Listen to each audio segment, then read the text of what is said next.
Saint Antoine-Marie Claret. Catalan, originaire des environs de Barcelone, Antoine-Marie Claret fut d'abord apprenti tisserand, profession familiale. Puis il fut typographe. Juste le temps d'aimer la diffusion de la parole de Dieu par la presse. Il trouva sa voie à 22 ans en entrant au séminaire de Vic. Prêtre, il parcourt la Catalogne, chapelet en main, distribuant des brochures édifiantes qu'il avait lui-même imprimées. Mais ses horizons étaient encore trop étriqués à ses yeux. En 1849, il fonde une nouvelle congrégation à vocation missionnaire. Les Fils de Marie Immaculée, qu'on appelle les Clarétins. En 1850, le pape le nomme archevêque de Santiago de Cuba, et cela ne le déconcerte pas. Il y exerce un intense apostolat.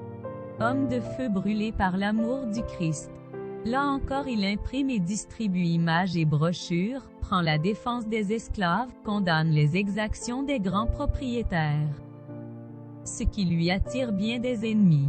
Il échappe alors à 15 tentatives d'assassinat.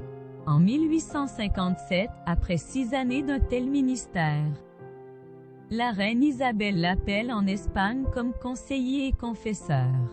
En 1868, la Révolution éclate. Saint Antoine-Marie suit la reine, réfugié à Paris. Les Clarétins sont expulsés de leurs 6 maisons et fondent en France celle de Prades. Il prend part au Concile du Vatican en 1869 et 1870. Au retour, il se retirera, dans le sud de la France, au monastère cistercien de Fontfroide où il meurt. Citation, « Ô mon Jésus, je vous demande une chose que vous m'accorderez, j'en suis certain. Je vous demande votre amour. Je vous demande les flammes de cet amour que vous avez apporté du ciel sur la terre.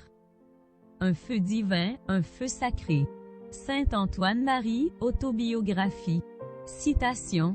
La meilleure disposition à l'union avec Dieu, c'est l'intimité avec notre Seigneur et la vie d'amour.